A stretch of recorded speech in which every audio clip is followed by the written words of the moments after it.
No, Tyagi, there are none. Okay, Sri Navaneethakrishnan. Thank you, Deputy Chairman, No. sir.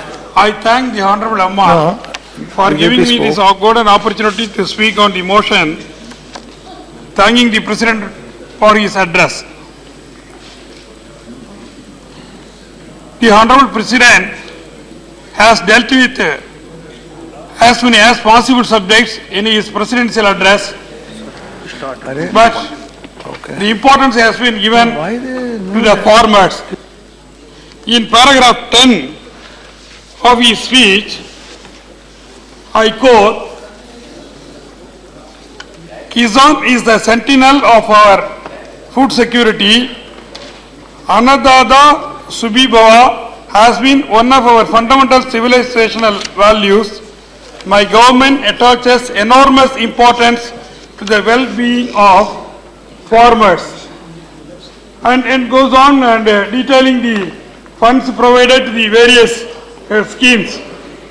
My humble submission would be, now the Tamil Nadu is suffering from without water, because in Kaveri, in olden days, water was flown like anything, but now there is no water in the Kaveri river.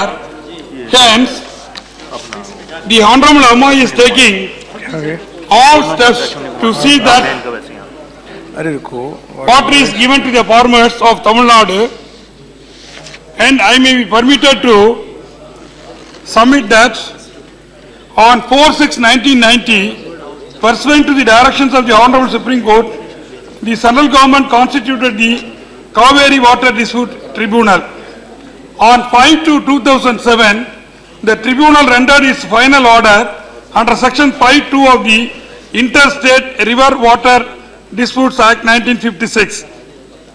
As for that award, the Karnataka shall make available 192 TMC feet during the normal year, and also given further directions. And further, that tribunal order came to be published in the Gazette on 19/2/2013 in pursuance of the Supreme Court order dated 4/2/2013. But in spite of the fact that the final order has been gazetted, the constitution of Kaveri Management Board did not take place. I may be permitted to read the award direction by the tribunal.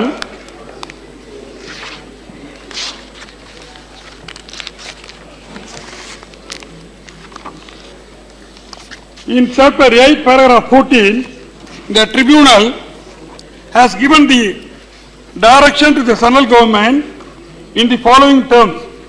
I quote, "For this purpose, we recommend that Kaveri Management Board on the lines of Bagara Bias Management Board may be constituted by the central government. In our opinion, the necessity of setting up a suitable mechanism is of utmost importance. Besides, whatever machinery is set up should be adequately empowered to implement the tribunal's decision, as otherwise we are afraid our decision would only be on a piece of paper." And then I may be permitted to read section. Where is the additional name? 6(2) of the Interstate Water Disputes Act 1956. The decision of the tribunal after its publication in the official gazette by the central government under subsection 1 shall have the same force as an order or a decree of the Supreme Court. This is the gazette notification issued by the central government. Now, after the publication of this final order in the gazette, it became the decree or order of the Supreme Court. So now, as per the directions of Honorable Amma, the state of Tamil Nadu has moved the Supreme Court seeking directing the central government to constitute the Kaveri Management Board, but that it did not take place till date. On 10/5/2013, the Tamil Nadu's application for setting up Kaveri Management Board came up before hearing before the Supreme Court. This court has recorded the submission of the Additional Solicitor General of the India that follow-up action pursuant to the notification dated 19/2/2013 was under active consideration of the central government. I would like to draw the kind attention of this House and also to the central government that on 10/5/2013, the Additional Solicitor General of India has made the submission that the follow-up action pursuant to the notification dated 19/2/2013 was under active consideration of the central government. Till date, only on paper, this award given by the tribunal, which has been gazetted, and then it has got its force of a degree or order of the Supreme Court of India, but the central government did not act further. My grievance is, now the Honorable Finance Minister has allotted 8.5 lakh crores for farm credit, and also various schemes have been mentioned in his budget speech, and the government is very much keen to promote the interests of the farmers.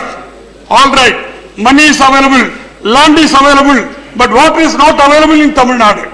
This is our position. So we cannot borrow the loan and we cannot make the payment of interest without doing the agriculture.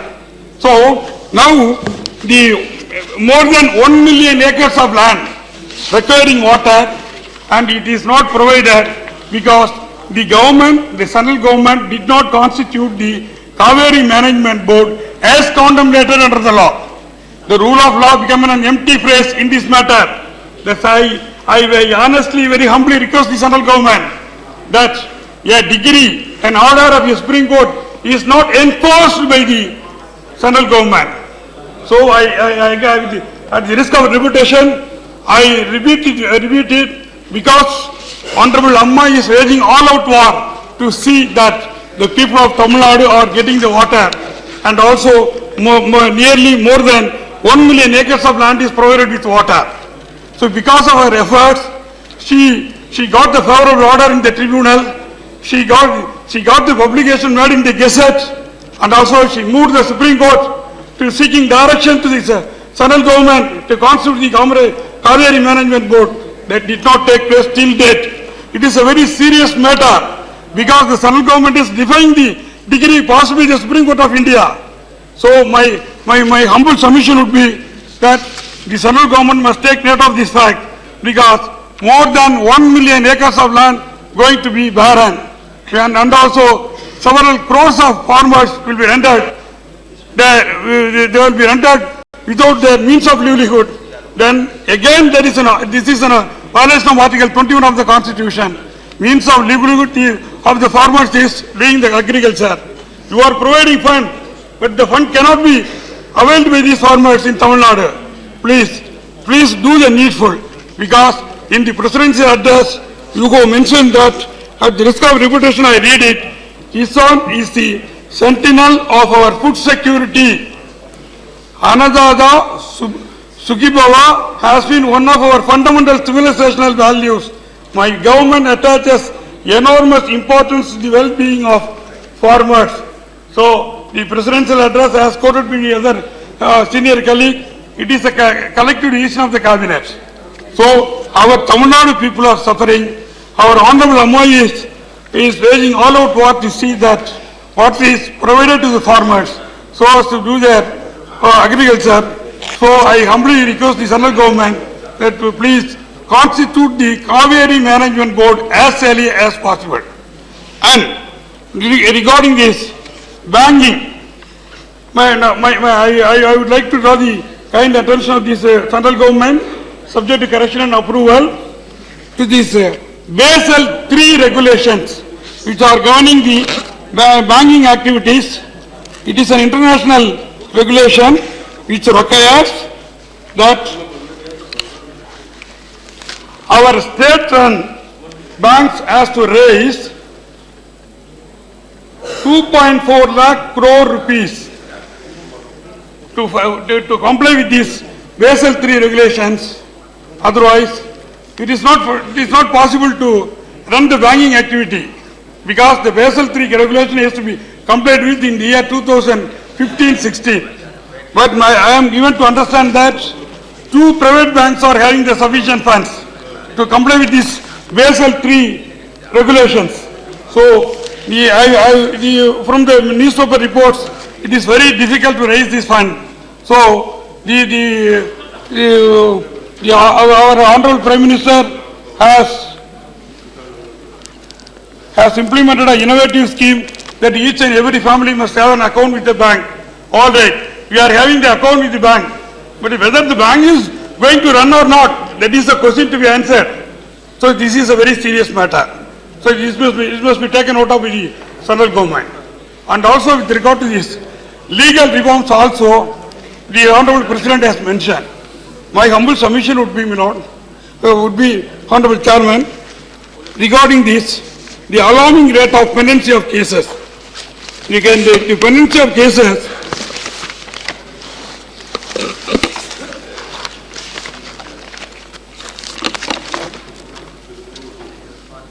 $30 million cases are pending as on date. And also, now, nearly 350 posts in the sanction strength of 984 judges across 24 high courts are vacant. In the subordinate courts, there are 4,400 vacancies out of a total of 19,550 are vacant. So, unless immediate steps are taken to fill up these vacancies, we cannot achieve anything because the justice delayed is justice denied. It is a well-known maxim. So my humble submission would be the central government must take appropriate steps to fill up the vacancies in the judiciary.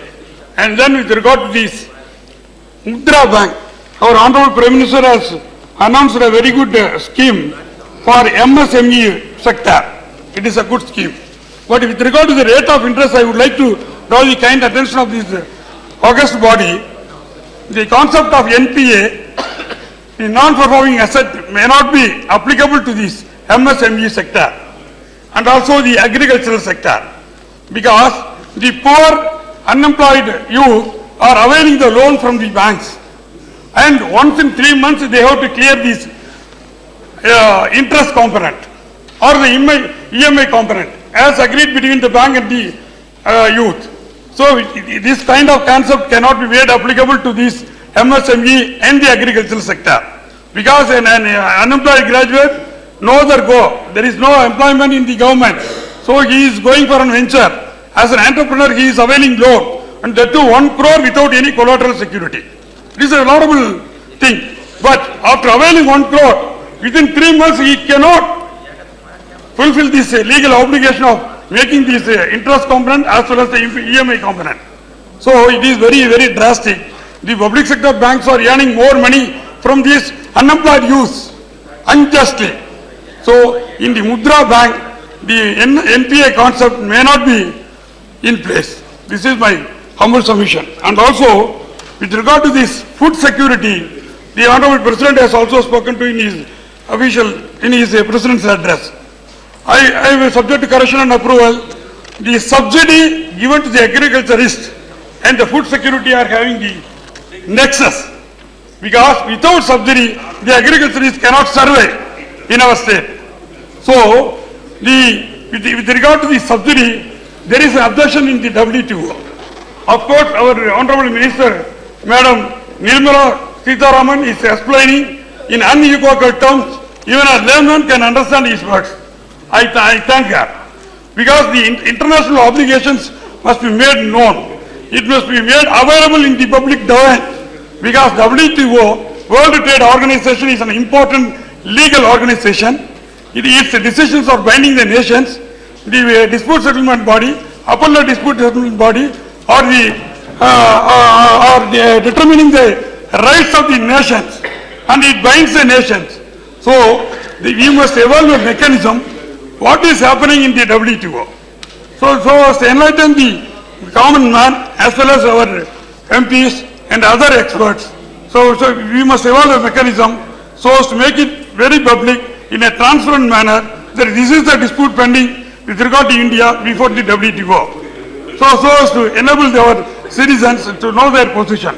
Because ignorance of law is no excuse. Likewise, what is happening in the WTO, what are all the agreements available in the WTO, the nature of its effect, because it contemplates free movement of goods and persons, but the foreigners can easily reach India, but Indians cannot go to foreign countries.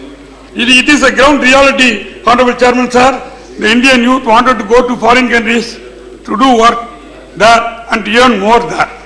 So they want to get, it is very difficult even to get the passports.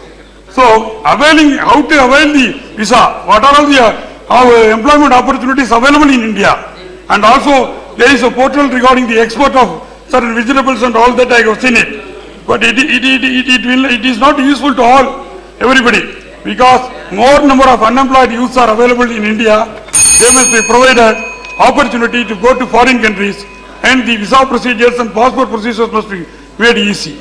So I again thank Honorable Amma, because her efforts to see that the Tamil Nadu people are provided with water for irrigation must be fulfilled by the central government. I honestly urge the central government to do the needful to constitute the Kaveri Management Board. Thank you, sir. Thank you, Mr.